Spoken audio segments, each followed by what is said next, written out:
Yes, it's all working. Let me check your stocks.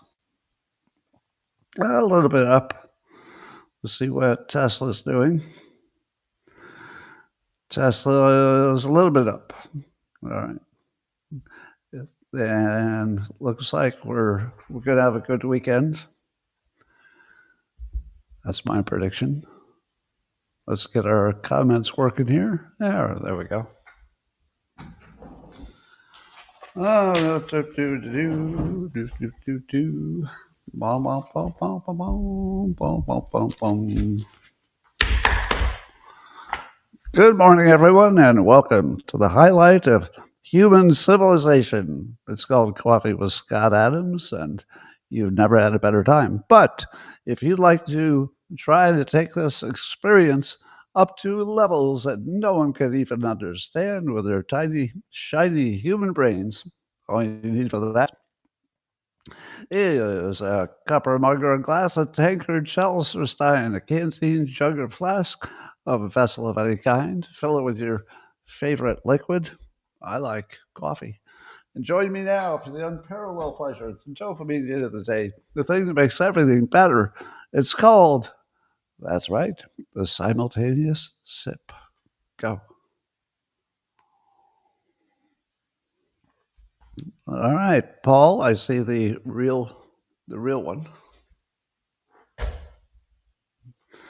Don't try that fake one with me again. All right, what's going on? I find that the first part of the news is always something about Elon Musk.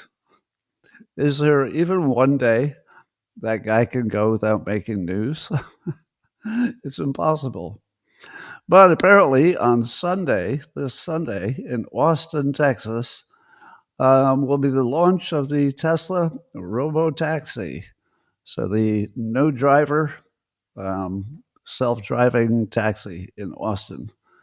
And I saw a picture of somebody in one, and they were sitting in the front.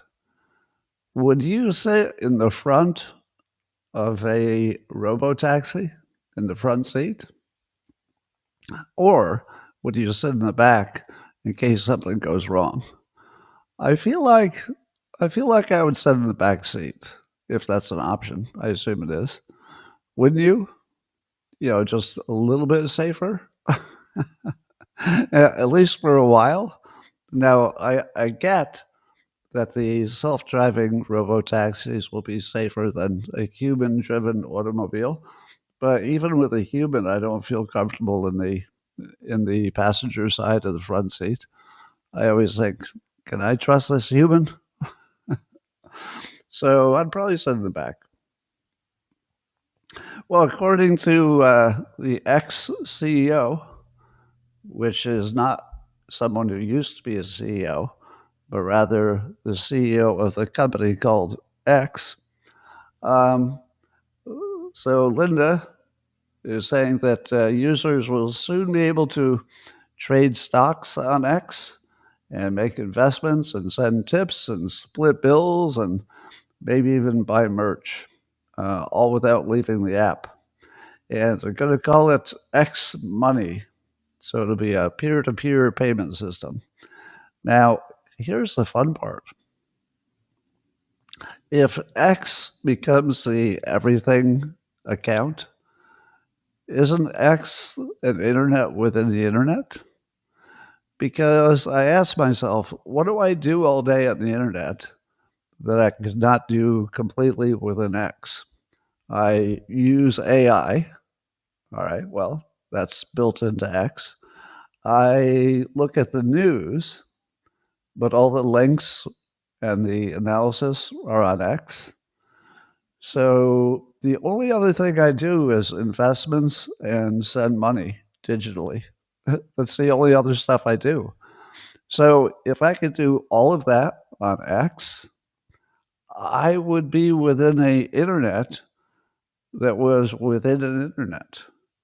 And do you know how much power that would give Elon Musk if you had an internet within the internet and you never left it?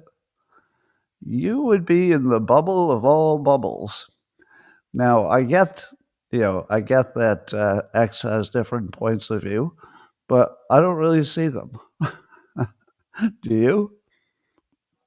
I could spend the entire day on X and never see a competing point of view. All I would see is the people that I most like to see. The only times I see competing points of view is when they're being mocked by people I agree with. So when I see a clip on MSNBC, it's never to agree with it. It's always to laugh at it. If I see a clip of The View, it's always just to laugh at it. So the bubble of all bubbles is forming. I don't know if I'm against it or for it, but it's a complete transformation of the internet experience if you never leave that one app. And I probably wouldn't. I'd probably be on it all day. Anyway, and then Elon Musk's AI company, which I assume will be folded into X, into Grok. I don't know how that works. But apparently, Elon Musk is now launching the biggest supercomputer in the world, the largest supercomputer. It has many GPUs. You don't need to know the details. But the biggest one in the world is Elon Musk's. So if you used AI for all of your work, and Elon Musk had the largest supercomputer driving the best AI, would you ever leave? I don't know. It's looking to me like um, Elon Musk's strategy for X and for everything else is kind of amazing. It's like a strategy I've never seen before that basically would take over everything from the news to finance to banking, and probably it would work. So that's big. Speaking of Elon Musk, he points out that the solar power generation in China will exceed all sources of electricity combined in the USA in only 3 to 4 years, which he calls a wake up call. So, do you remember when people mocked Elon Musk for saying that we could get all of our energy from solar? We would need batteries, of course, but we have batteries. Um, he was never really in the majority on that. I always felt like he was in the minority, and everyone who thought they knew about energy would say over and over, "Well, you're never going to get there with solar power alone. I mean, that's ridiculous. You're going to need nuclear, and you're going to need oil and gas and all that." And in the short run, certainly that's all true. But is it hypothetically possible, as Musk has been saying for years, that if you wanted to and you went hard at it, you could have all the energy needed from solar? And it's starting to look like he was right about that. Looks like he got the math right. If you were doubting Elon Musk on math and engineering, well, you made a bad bet. I have to admit, I was skeptical because it looked more like he was just promoting his own products. But I think he's also accurate that you could get all of your electricity from solar if you went wild, really went at it hard like China. Um, the an appeals court is going to let Trump keep control of the California National Guard. Now, if you haven't been following this, how many times have you heard that an appeals court altered an order from a lower court about something about Trump? How many times have we seen that story in just this calendar year? Maybe 25 times about different stories. I don't know how many times, but it feels like a lot. But the latest one is, let's see, So Trump took control of the National Guard in California when those anti-ICE protests were happening. And then California appealed and said, you can't do that. You don't have the right to do that because there are only certain circumstances in which the commander in chief can take control. And those certain circumstances have not been met. And the lower court agreed. And so for a while, Gavin Newsom had control back of the National Guard. But now the appeals court has decided that the commander in chief should have flexibility, and you don't want to handicap him, and you don't want to put the state in charge of the protecting the whole country. So the appeals court says that Trump can keep control of the National Guard in California. But does it matter? Are we still having protests, anti-ICE protests in LA? Or did they all stop? Because I didn't see anything in the news today about any protests. So I think the appeals court has ruled on something that has no no importance and no bearing on anything because it's already old news. Anyway, speaking of complicated things, Russ Vogt, the budget guy for the administration, according to Politico, he's got this clever idea for cutting costs in the government that not everybody thinks is legal. And he calls it a pocket rescission. So, as you know, the budget process in the government is this weird, convoluted Byzantine process that nobody understands. Sometimes it's a budget, sometimes it's a spending bill, and sometimes it's a rescission, and we don't even know what any of that means. But there's a idea that Trump could issue a formal request to claw back funding. Now, this is in Politico.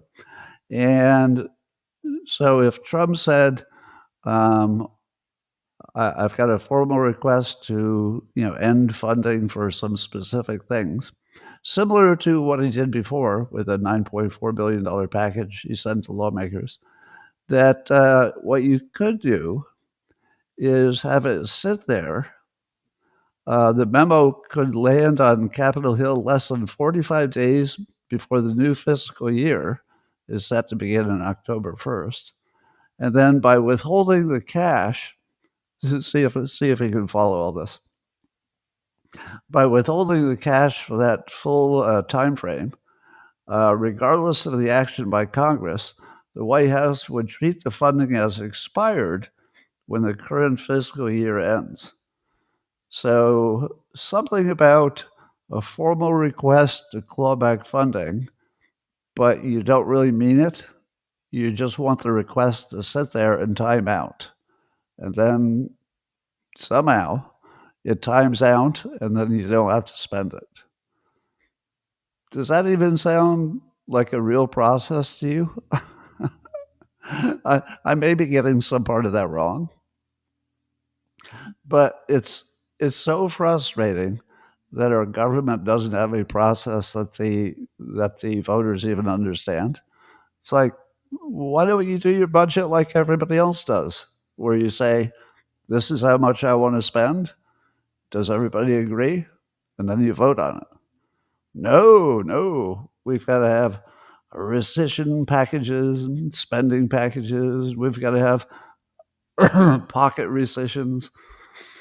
Yeah, so we'll see if that works.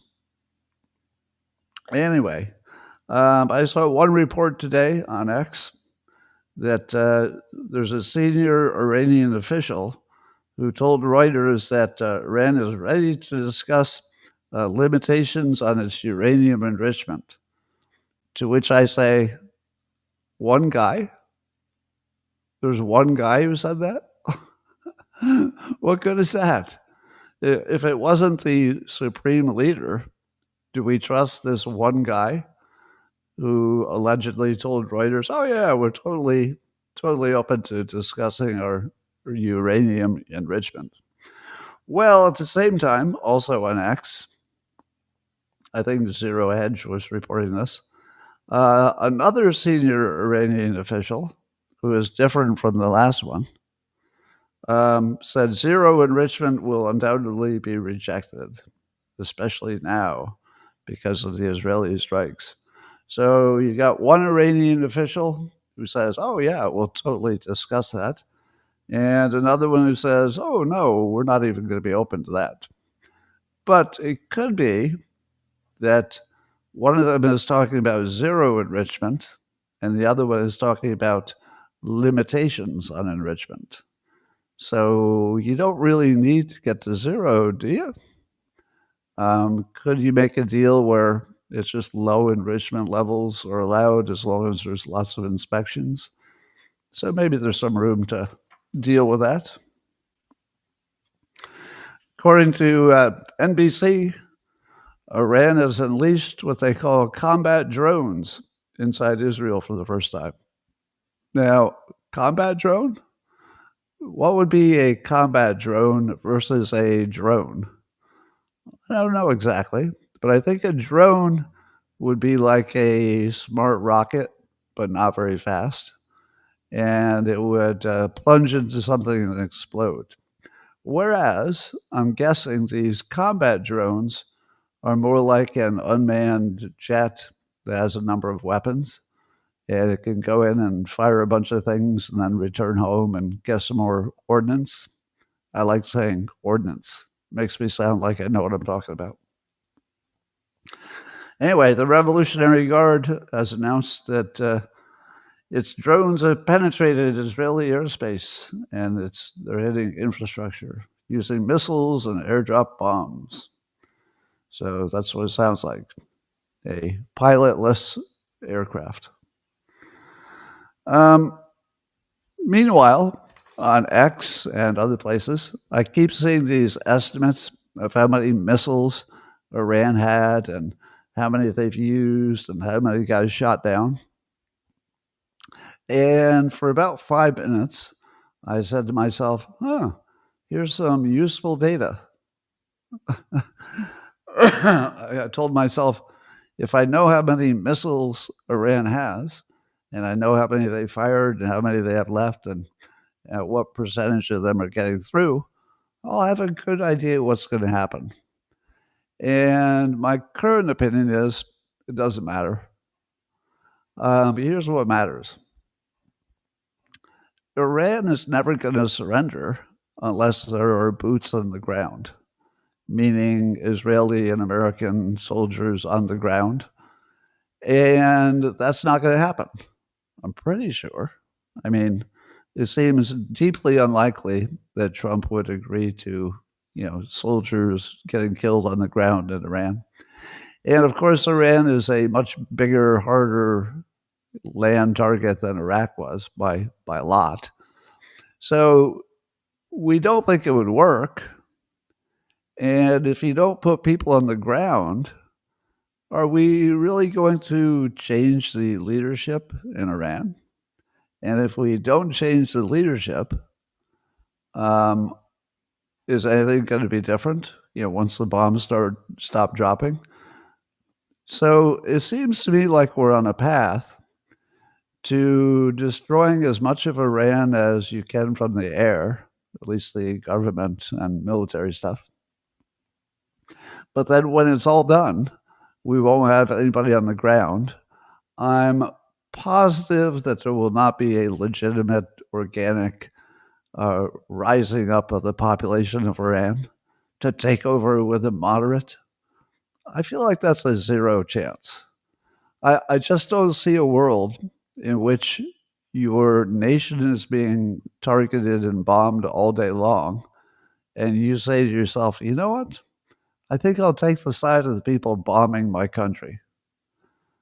Even if you like the West, and even if you didn't like your Ayatollah, you're still not going to rise up against your own country and take the side of the country that's bombing you. Has that ever happened in the history of anything? I don't think so. So if we're not going to have soldiers on the ground, which I don't think we will, and there won't be any kind of, organic national uprising, that means that either the supreme leader will still be in power when this is over, or maybe somebody worse who's just, down the line if the supreme leader gets taken out. He's not going to be replaced by a moderate, probably replaced by somebody who's the hardest hard ass they have. So, what exactly would be the way that we could have any kind of victory here? It looks to me like there's only one way this all works out. If we're not going to put boots on the ground, Iran will still be Iran when we're done. And then they will start rebuilding their offensive weapons, presumably because they think it's their best chance of survival. So I just don't see a path. Do you? Do any of you see like how this could possibly be settled in a way that we would all be happy? And when I say all, I mean everybody except Iran.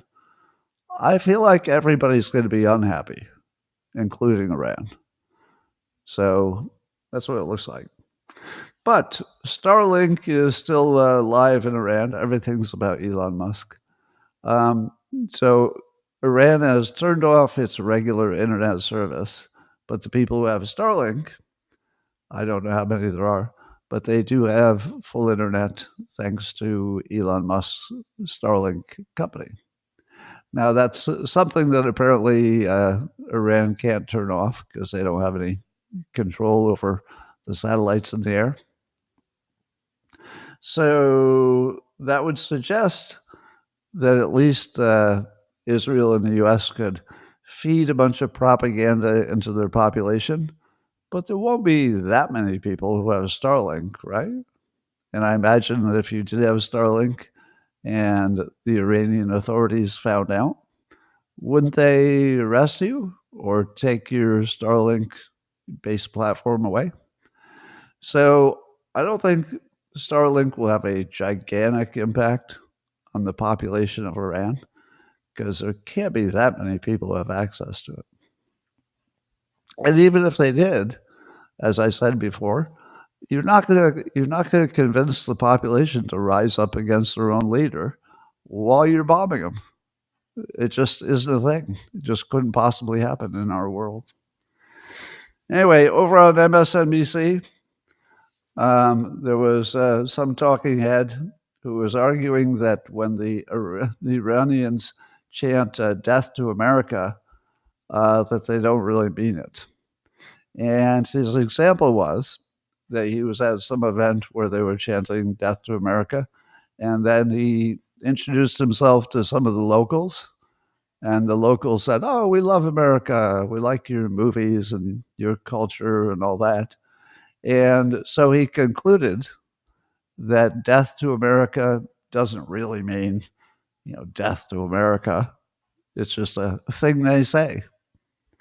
To which I say, it doesn't really matter what the public wanted.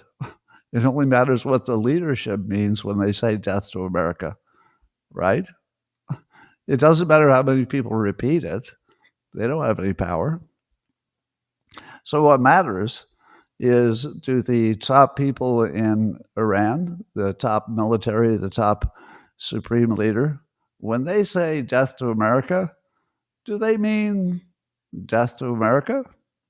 Or is it just something they say while they're loving Western culture? Well, no, the supreme leader is not loving Western culture. So anything that the population says about how much they love America, which I do believe, all indications are that the Iranians are at least pro-Western culture, if not pro-America.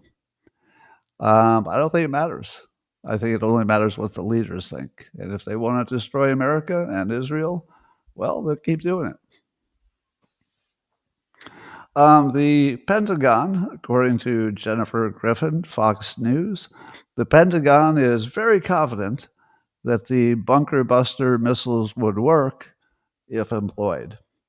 And apparently they're GPS guided. And if one doesn't get the job done, they can drop a second one in the same hole as the first one, and it'll make the hole deeper, and that'll get the job done. Now, let me ask you this. When was the last time you saw a very complicated system that had never been tested work on the first try? Well, maybe the nuclear bombs that we dropped on Japan. But you could argue that had we tested those? We tested those before we dropped them, right? Not the ones we dropped, but did the Manhattan Project test the explosions with other bombs before they went after Japan? I should know that. It was tested, right? I feel like we would have tested it. But how in the world have we tested dropping two bombs in the same hole? Does that sound like something we could, be sure is going to work? It would be one thing if we said it'll probably work, so it's worth a try. But they're not really saying probably, are they? The Pentagon is basically saying, "Oh, this will work." Do you believe that? So I would say that the chance that it doesn't work, or it doesn't work completely, or it doesn't work enough, or something goes wrong, they're pretty high, pretty high. Because in the real world, when you haven't tested something that's complicated, and it's kind of complicated to fly a bomber all across the ocean and refuel it multiple times, drop one bomb and then drop a second one in the same hole while the Iranians are watching. And I guess they would have no defense against any of that. Well, let me just say that I don't think it's guaranteed.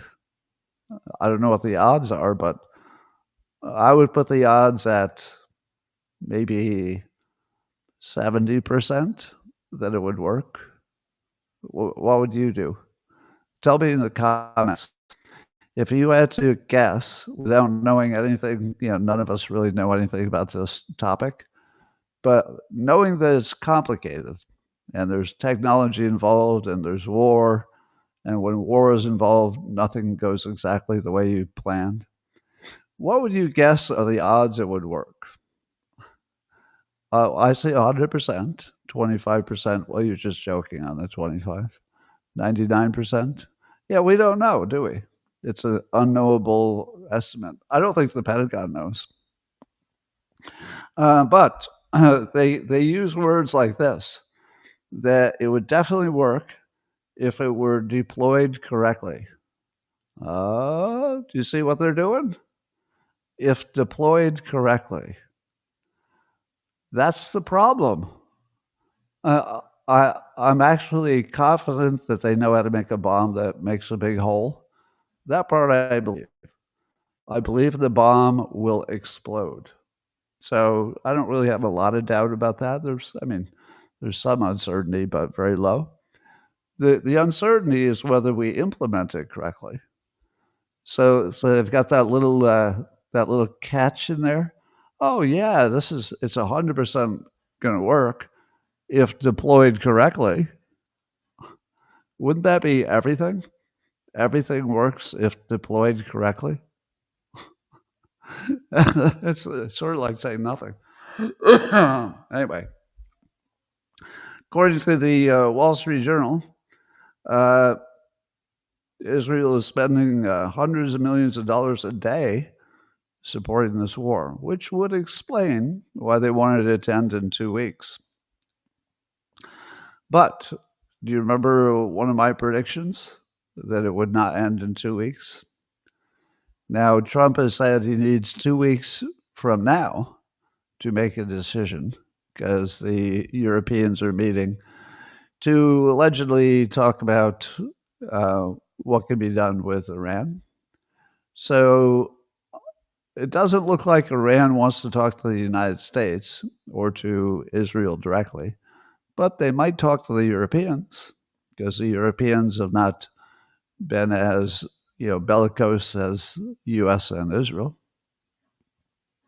So let's say they talk to the Europeans, and that takes 2 weeks before Trump decides whether he wants to get militarily aggressive on the side of offense. And so we're already at 3 weeks, right? So minimum would be 3 weeks.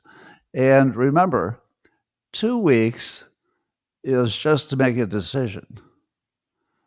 If he makes a decision, how much longer will it take for the additional military force to make a difference? So how do you like my prediction now, where Israel said will be done in 2 weeks? And I said, I think probably months. I think we're up to at least a month already, no matter what. And I don't think we're done extending that.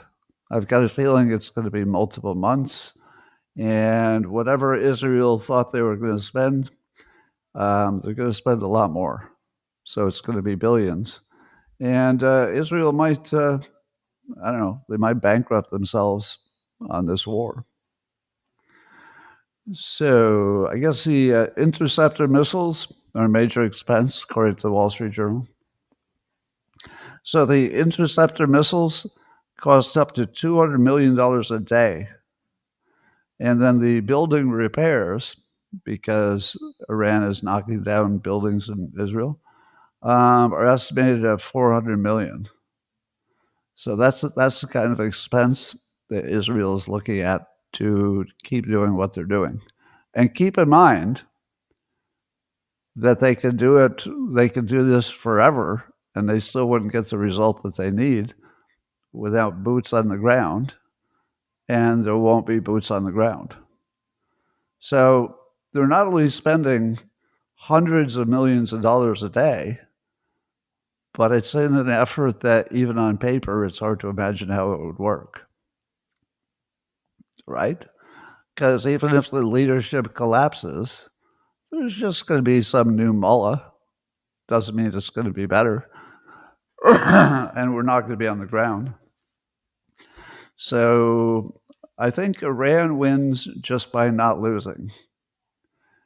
If Iran just has to exist in 2 months, and it's going to look like they won in a weird way. I mean, they'll be in terrible shape, but they would be able to rebuild, and the fighting would be over, and then presumably they would rebuild some offensive capabilities.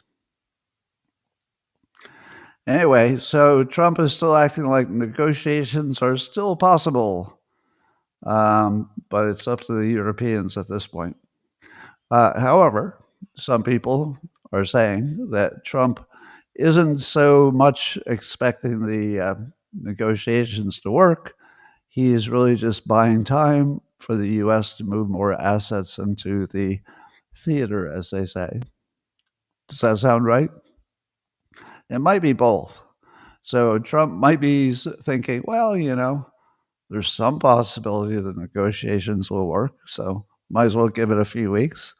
At the same time, he might be thinking, well, if I had another week or two, we could get a few more, I don't know, naval ships in the area, or some more ammunition or something.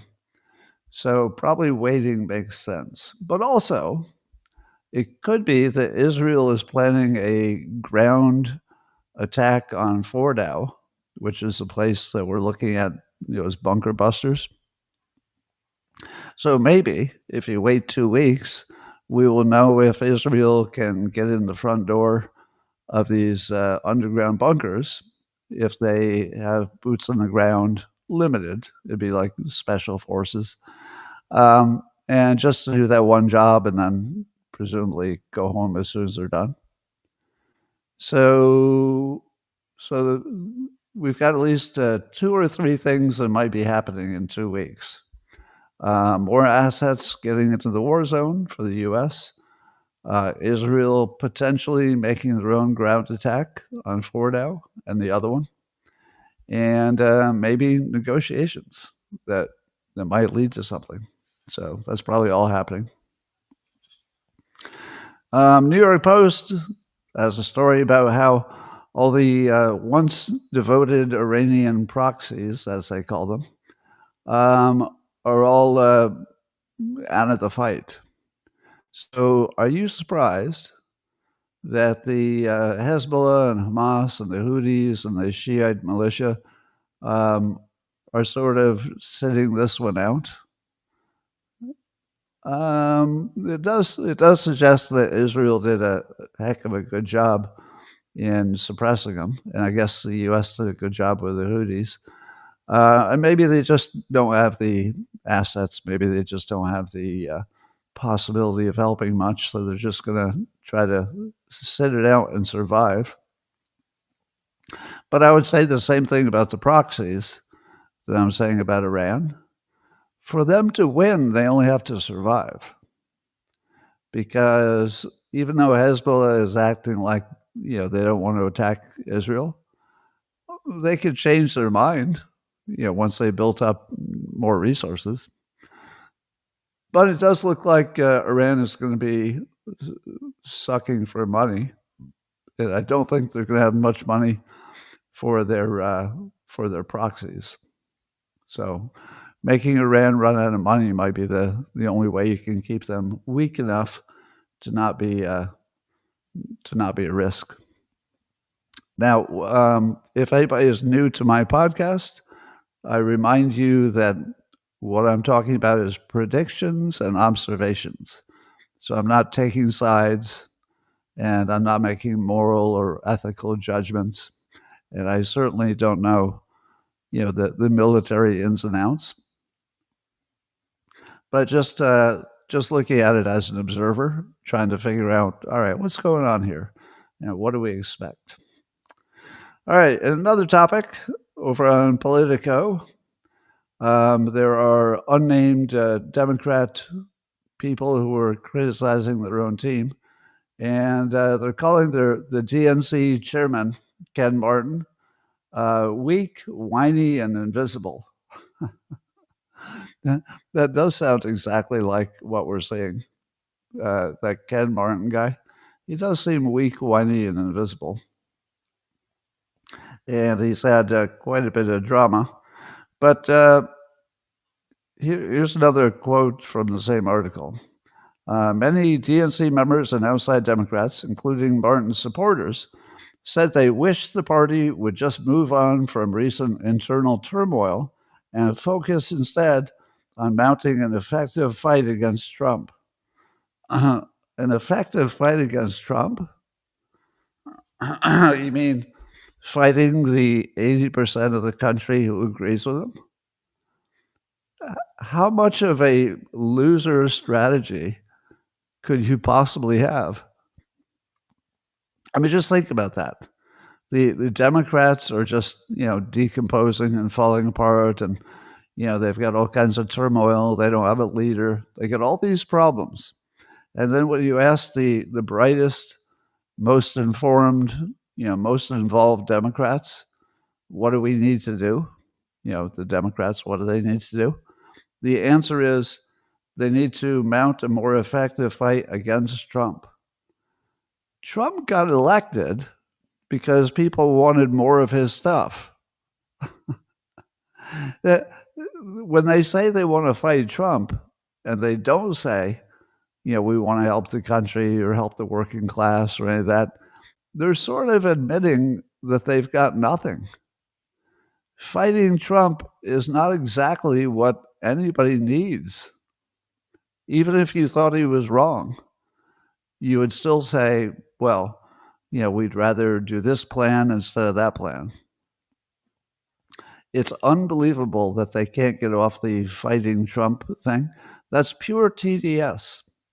So it seems that TDS doesn't just infect individuals. It seems it's infected the entire Democrat Party, because as a party, the way they talk is they've got to defeat Trump. That's just TDS. That's not even politics. But And even Randy Weingarten, who was a member of the DNC, she was on some board. She recently quit, and when asked why, she said she wants the Democratic Party to work for working families. And she said that's what FDR did, that's what Joe Biden did, and that's what we should expect from the party.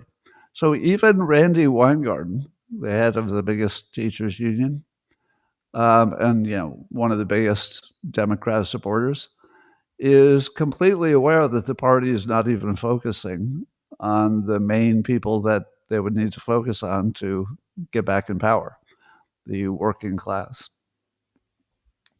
And then James Carville, who remains entertaining, but he is one of the only Democrats who understands what's going on. I have to say, as entertaining as he is and provocative as he at least understands what's going on.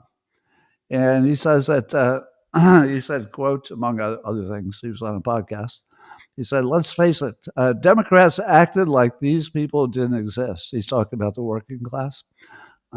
They just did. And don't come back and say, he says, we acted like working class, particularly working class non-college whites, were not part of our too cool for school group. And Carville says there were some real high-end people that kind of bought into that shite. So is he right? I think so, because I do not remember the Democrats really doing anything that would address the working class, but Trump continually did.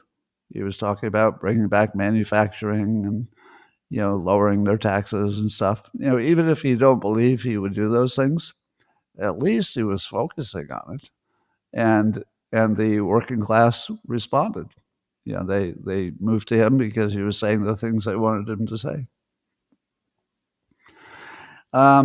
Meanwhile, the over on MSNBC was the chief strategist for Mitt Romney. The chief strategist for Mitt Romney. Now that should be a disqualifying job. Like who are we going to get to put on TV? How about the chief strategist for Mitt Romney? That's not much of a resume right there. Anyway, his name is Stuart Stevens. He was on MSNBC, and he said, among other things, that Trump is the most dangerous president since the Civil War. The most dangerous president since the Civil War. Is Stuart Stevens saying that slavery was good? Sort of indirectly. Like, why would you make the cutoff the Civil War? Because the Civil War seems like that was when Abe Lincoln was trying to end slavery. So was Abe Lincoln the most dangerous president who wasn't Trump? Why in the world would that be where you put your stick in the sand and say, oh, Trump is the most dangerous since the Civil War? That's a little weird and crazy. So I don't think he's in favor of slavery, but his quote makes it sound like he is. And I guess that's what it takes to become a chief strategist for Mitt Romney. Good job. Anyway, so here's the summary of what Trump is doing authoritarian-wise. All right. So every day, Trump wakes up, at least lately, and he tries to figure out how to minimize the authoritarian regime in Iran, and maybe the authoritarian regime in Russia, or at least figure out how to deal with them. And while Trump is trying to reduce the impact of authoritarian regimes, the Democrats have decided that Trump himself is the authoritarian regime. Now, how in the world did we get to this place? where there's a whole bunch of TDS people who have decided that for all kinds of invisible reasons, Trump is an authoritarian. And if you ask somebody in the street, well, what did he do that was so authoritarian? Well, he's shipping back the people who are in this country illegally. You mean he's following the existing law, but he's doing far less of it than Obama did. So that's the authoritarian thing he's doing? Yes. What else? Well, he's doing a bunch of executive orders. Okay. Didn't every president do executive orders? Yes, but he's doing more of them. Okay. How many of those executive orders are things that the public, by a majority, doesn't want? And the answer is, okay. Almost everything he does by executive order is something that a majority of the public wants. Is that authoritarian, or is that just giving the public what they want, what they're asking for? And then some of the executive orders might be reaching too far and, things that a president shouldn't be doing. And then they go to court, and then the court decides whether he can do it, and then he obeys the court. Are there a bunch of examples where Trump is not obeying the court? The only one I can think of is sort of a gray area that had to do with that Maryland dad who was shipped off to the El Salvador jail, and even he got shipped back. Now, you might not like how that process worked, and I can understand that, but is that it? The Maryland dad, the MS-13 accused MS-13 guy, that's the one authoritarian thing he's doing. That's it. Yeah. So it's a weird argument that he's authoritarian. I like Trump's response to that, where he points out how difficult it is for him as president to get anything done because he's got resistance in his own party. Right now, the MAGA people are divided on what to do about Iran, so that's a limitation. And then he's got, of course, the Democrats are lawfaring him on every single thing, and Congress is useless, so you can't really get them to vote for anything. So his argument that if he were a king, he could get things done, but it's just hard to get anything done in America, it's a pretty good argument. Pretty good. So the Democrats have TDS themselves into thinking that Trump's entire day of fighting authoritarian regimes such as Iran are not really anything. And the real problem is his own authoritarian ways that they can't quite come up with examples of. Netanyahu, talking about Iran, said that the Iranian regime may fall, but that's for Iranians to decide. Now, that's, of course, what you want to say in public.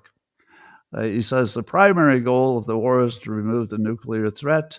Secondly, to remove the ballistic missile threats.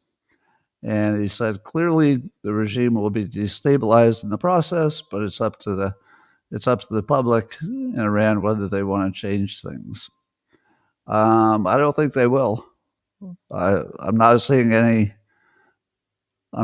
anything that would suggest that Iran is going to change its government. So I wouldn't hold my breath on that. Well, General Flynn was on a podcast in which he doesn't think this is the time for Trump to attack. Which is notable because, he's a general and he knows what he's talking about. But he was on Benny Johnson's podcast, and General Flynn said, no, do not do it, Mr. President. Right now is not the time. Now, he's talking about using the bunker busters. He says, don't lose focus of why you were elected. You have options. And as General Flynn points out, that it's a good strategy to have the most options you could have until the last minute. Now, that's a really good summary. It also explains Trump's strategy pretty well. He wants the most options for the longest period of time. The most options for the longest period of time. And that's what the 2-week delay gets him. The 2-week delay creates an option that maybe Europe will come up with a deal that the U.S. couldn't come up with. Maybe the Israeli forces could do something on the ground to get into those underground bases. So your options will, and then of course he's moving more assets into the area that increases options. So Trump is very much following this plan of keeping the most options open until the last minute. So hearing that summarized by General Flynn is kind of good for my confidence. So we'll see. In other news, I saw a post by Marina Medved, and some other people are talking about this, that apparently there's a writer for the Washington Post who once worked for Al Jazeera, who's posting the exact coordinates of successful Iranian missile strikes in Israel. And the problem with that is that if the Iranians are trying to, tune their missiles to be more accurate, that one of the things they would want to know is the exact place that the existing missiles hit. So why would the Washington Post feel it necessary to print the GPS coordinates? It's not like it's not as if when you read the newspaper, the Washington Post, it's not like you're going to say, I see the GPS coordinates. Now I know more. That would have no value to a consumer of the Washington Post. It would only have value to the people who are firing the missiles, so they can know how accurate they are and adjust accordingly. Now, that's one point of view. I think Bill Ackman is asking the same questions, like, why are you doing that? Is there a reason? Because if you don't have a reason for printing the exact GPS coordinates of the missile landings, why are you doing it? Now, others have said, pushing back on that point of view, that the Iranians have satellite imagery and they can tell what they hit, so that it's not actually news to them. But I would ask, well, if it doesn't help the reader of the Washington Post, because it's not like you and I are going to look at GPS coordinates and go, okay, yeah, it's 53424. Yeah, that's what I thought. So there's no value to the reader. And if it were true that it's no value to the Iranian regime firing the rockets, why would you do it? So it's sort of an open question. So my guess is that Iran might not have the ideal satellite view of the battlefield. So I don't know what assets they have, but there's got to be some reason that those are included in the Washington Post. So former Vice President Mike Pence is speaking up about the existential identity crisis that the Trump supporters and the political right is going through. Now, how many of you think that there's some kind of permanent Trump supporters split that's happening that will somehow, splinter the party and make everything not work? I don't see that happening, because my take on the Republicans is that they like winning and that Trump likes winning. So if Trump figures out a way to Kobayashi Maru this situation, which is a Star Trek reference to coming up with a non-obvious solution to a problem that other people can't figure out how to solve. If Trump somehow solves this, maybe by the Europeans coming up with some kind of agreement for, rigorous inspections of Iran's enrichment or something. If he manages to solve this, will there be any further problems with his coalition? No. It will be one more thing that they all come together on. It's like, oh, okay. I have to admit, I didn't see that solution coming, but look what you did. You did it again. So if it works, there will be no division. People will just say, damn it, he's good. I'm glad I voted for him. I did not see that solution coming, but he made it work. That might happen. The other possibility is that everything will go to hell, in which case it's not like he's running for office again. So if everything goes to hell, then all bets are off. But I don't think that's so much a existential identity crisis. I think it's just winning is unifying and losing is disunifying. Because if you look at the Democrats, their problem is not that they disagree on strategy. Their problem is they lost. So losing just drives you apart and winning drives you together. So when you're watching, what will happen with Trump's supporters, I think Trump had the right take on that, which is he said his supporters will support his judgment, basically. And you are seeing a number of people say, we have to trust Trump. He knows more about this situation than we do. Obviously, he would have, all the confidential information and stuff. So I am, I think, buying into the notion that if Trump did something that I wouldn't do, it doesn't mean that I'm the one who's right. Does anyone else have that feeling? That if Trump did something that you wouldn't do, and you don't know why it makes sense, that you would give him a little bit of a break and say, all right, he might know more than I do. He might be good at this. He might be, sowing some uncertainty intentionally. So I do like the fact that Trump has created a situation where people who disagree with him on the right are still willing to say, you know what? That's not what I would have done. But I'm going to watch and see how this plays out. That's a really good place to be, by the way.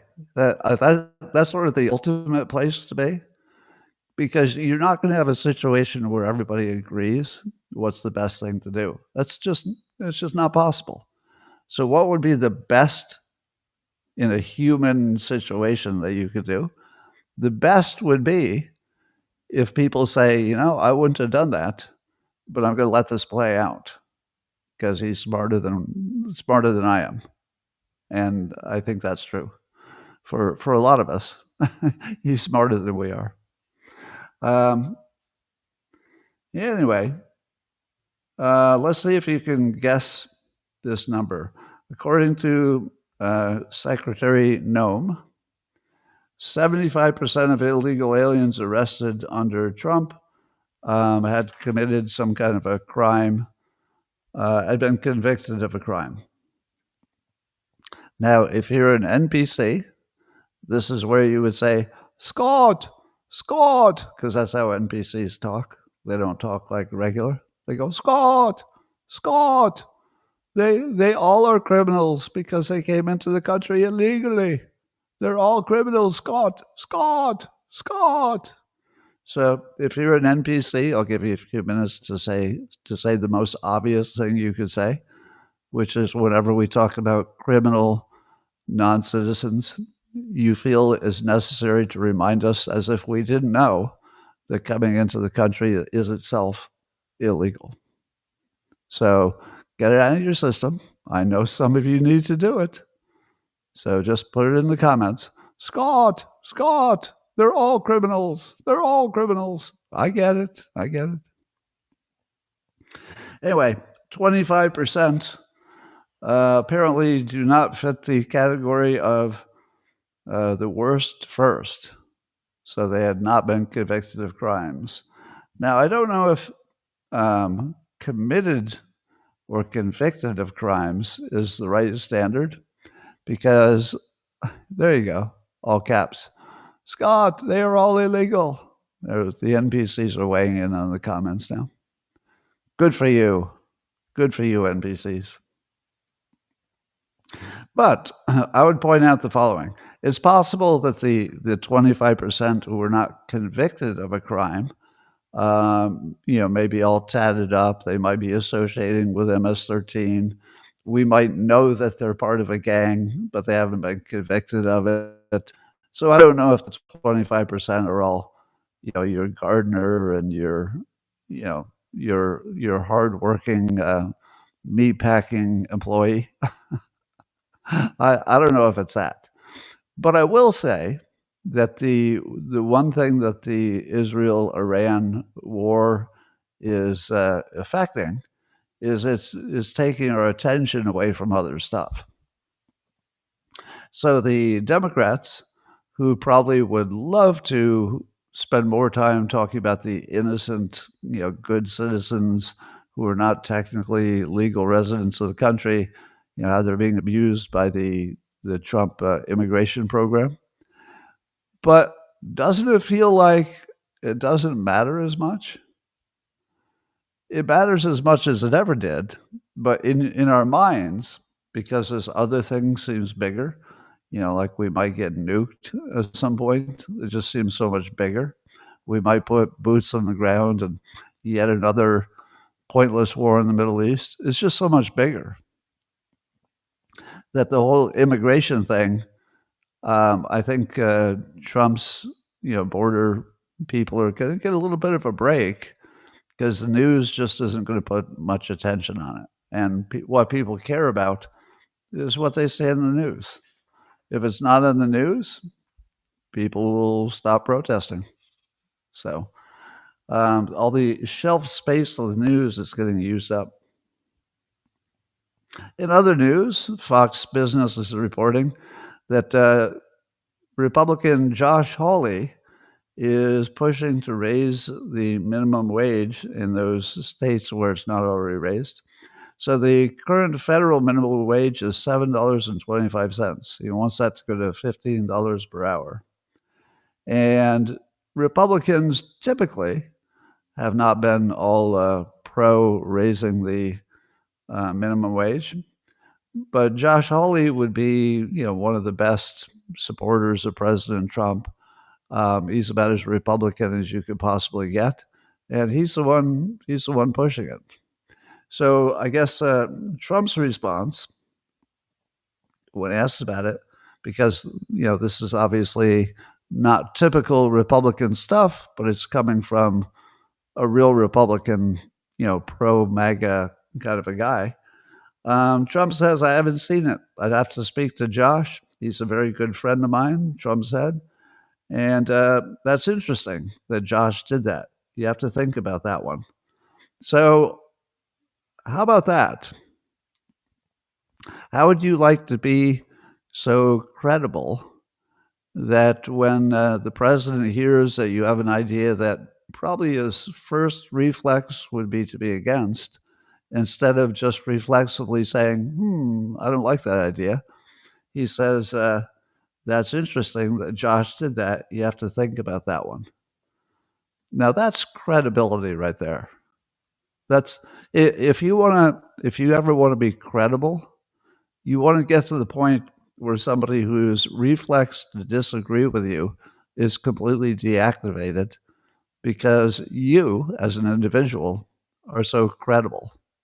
That's what's happening here. So this is another example of, when you think the MAGA coalition is falling apart, I think Republicans are way more accepting of alternative opinions.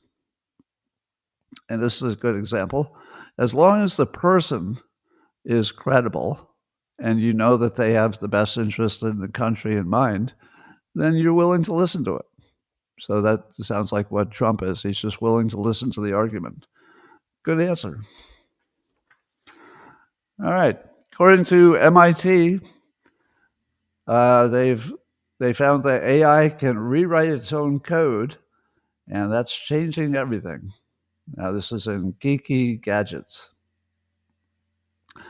Julian Horsey is writing about this. So it's what they call it the SEAL framework, self-adapting language models. So what they're doing is that the AI will sort of imagine different scenarios that aren't real, and that they would call that synthetic training data, and then it would self-edit and update its internal parameters based on the synthetic training data. Now, what would be another name for synthetic training data? Well, it would be imagination. It would be imagination because it's not based on reality, but you perceive it as if it's reality, but you know it's not. And I would only add, I think that's how humans work. When you're thinking about doing something that, is not routine, don't you imagine all of the outcomes? And when you're imagining all the different outcomes, is that not you using your human brain for what the AI would call synthetic training data? So I do. I mean, is your brain different than mine? If I'm considering any kind of big move or anything important, I imagine it going right, I imagine it going wrong, and then I imagine all the other possibilities. And each of them are not real. They're synthetic training data from my own brain. And then once I've seen a bunch of synthetic imaginary possibilities, that retrains my brain for whichever one of those I think is the most likely, or the favored one, or whichever one scares me the most, I want to avoid the most, etc. But I feel like this is a perfect description of what a human brain does. It imagines synthetic data, and then it rewrites your own brain based on your imagination. That's what TDS is. TDS is people imagining this, authoritarian king, and then they rewrite their brains, in this case, into mental illness. So it's not always good. AI might have the same problems. But it seems to me that imagination, if it works correctly, it helps you make a better decision. But if your imagination is flawed, as it is with the authoritarian Trump stuff, he's going to be your king. If your imagination is flawed, which you might call your synthetic training data, then you're going to have mental illness. So I predict that AI will have mental illness. So that's my prediction. Mental illness.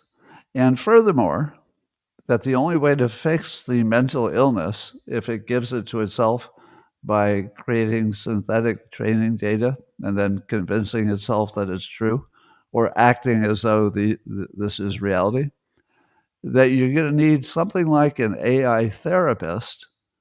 There would have to be a separate AI that would work with your AI to help it with its mental problems, because it's imagining that a king is going to take over, or it's imagining that executive orders are authoritarian or something. So that's coming.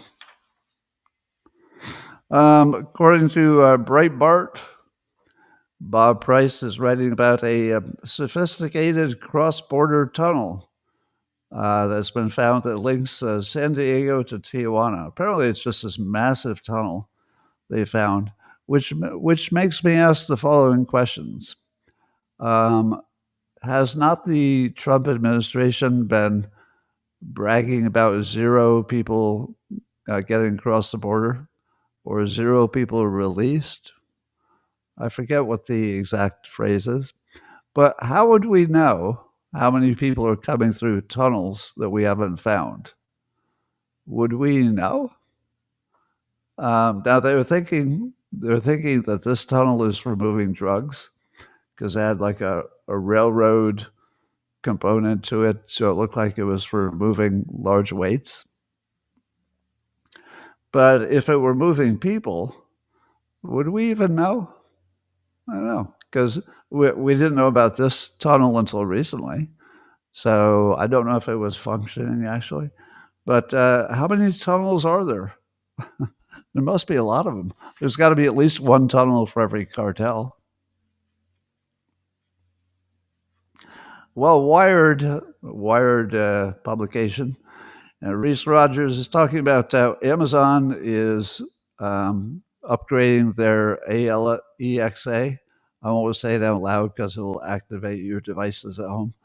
But the thing that Amazon has that you talk to um, is using a quote staggering amount of AI tools to rewrite it. So here's the advantage of being a slow follower of a trend. If Amazon had been a fast follower or tried to be like the leading edge of AI, they would have had, whatever tools you have when you first start, which would not be that great. But because it seems like they waited too long, it feels like they're at least a year behind AI. They get the advantage of using all the AI tools to build their AI. So apparently, they've done a massive amount of coding using AI to do the coding in the process of building their own AI that will drive their ALEXA. So I guess that's being rolled out to some specific power users, but we'll see it pretty soon. I just was impressed by the fact that when you start makes such a difference. Being first, like IBM was the first with Windows computers, but they didn't last. So being a follower who jumps in like right at the right time when all the tools are there, and you really know what you can and cannot do, pretty good approach. Jeff Bezos' team doing it again. Well, the BBC is reporting that the founder and boss of the Telegram app, it's a messaging app, plans to leave his multi-billion-dollar fortune to over 100 children he fathered. 100. Now, he didn't do it the Elon Musk way. He only had, I guess, 6 children, the sort of normal way that people have children. And all the rest of his 100-ish children were because he had donated to a sperm bank. So he plans to leave his money to children he's never met that he was the sperm donor for. Now, if you've ever seen this guy, he's first of all a genius, and second of all, really good looking. So you can really imagine why he would have been selected a lot to be the sperm donor. But I love how billionaires reproduce. I have to admit that there's something about this that makes sense. Now, I guess he's not going to leave them the money right away. There's something like a 30-year delay between, when he makes the money available and when he dies. So he wants to make sure that they can, make a life for themselves before they get any of his money. But yeah, he's the official father of over 100 babies, conceived in over 12 countries. Wouldn't that be wild to have 100 babies? There's a friend of mine who, in her adult life, learned that she was basically a sperm donor baby, and then at the same time learned that she had dozens of half siblings, and they started finding each other. How wild would that be? To be an adult, like you're in the middle of your life, and you learn that you have like dozens of half siblings and you start meeting each other. That would be so wild. Anyway, according to the Ohio State University, most women want children, but half are unsure if they will. Well, you know how I could make sure that they have children?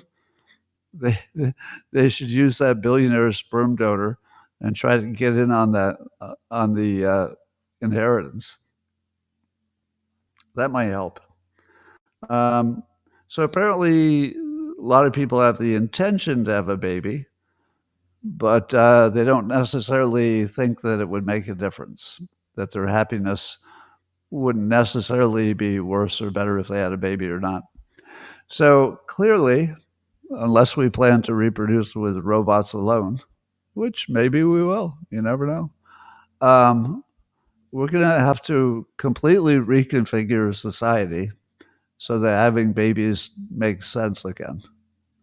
And the only way I can think of that is if people who want to have babies find living conditions that are ideal for having a baby.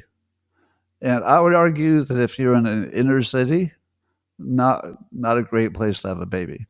But if you're also in a very rural area, again, maybe not the best place to have a baby. So I'm going to give you my idea that you're going to fight against if you're an NPC, and you're going to say, no small houses, even though this has nothing to do with tiny homes. You'll say it anyway, because that's what NPCs say. I believe that we need to develop cities that are optimized for having babies. And all that would mean is that you had little neighborhood areas where people who are having babies around the same time are living so that there's always somebody who can watch your kid. I think I've told you this before, but in my first marriage, there was this extremely lucky situation where the two stepkids were exactly the same gender and same age as I think 4 different couples that we knew really well. So on any given weekend, the kids would have a sleepover at the house of somebody that you knew really well, so you trusted them. And the kids would be delighted. And then the parents could have a date night if they wanted. And you wouldn't worry too much because you were such a tight group of people, and the ages and the genders were perfect, so that both the boy and the girl had somebody their age in this other house, and that was amazing. It just made life so much easier in so many ways. Now add to that if it were walking distance to those houses, because it wasn't in our case, but they were, in town. They weren't that far away. So imagine adding the Tesla auto cab, and imagine that you've got one that's so safe that you could send a smallish kid, not too small, but 12 years old, let's say, to their friend's house without having to leave your house. Now imagine that you had essentially free or low-cost child watching stuff while you're working. If you designed your town so it was optimized, so the kids had friends and you had people to help you do things when you needed a little help, it would be great to have kids. You'd have parties all the time, and there'd be fun sleepovers, and it would be wonderful. It's just that if you don't have let's say, grandparents around to watch your kids, it's really hard for two people to have a job, which we tend to need these days. Two people to have a job and also raising kids. It's so expensive, and it's just so hard that you can imagine why people don't do it. But you could design around that. You could engineer a living space that you don't have to live in. So the NPCs could say, you can't make me live in that 15-minute city. No, it's not a 15-minute city. All it is is a great place to raise a kid. That's it. That's all it is. All right, ladies and gentlemen, that's all I got for you today. Hope you have a great weekend. I'm going to say a few words privately to the locals people, my beloved locals people. And the rest of you, hope to see you next week. Well, not next week. I'll see you tomorrow. Same time, same place.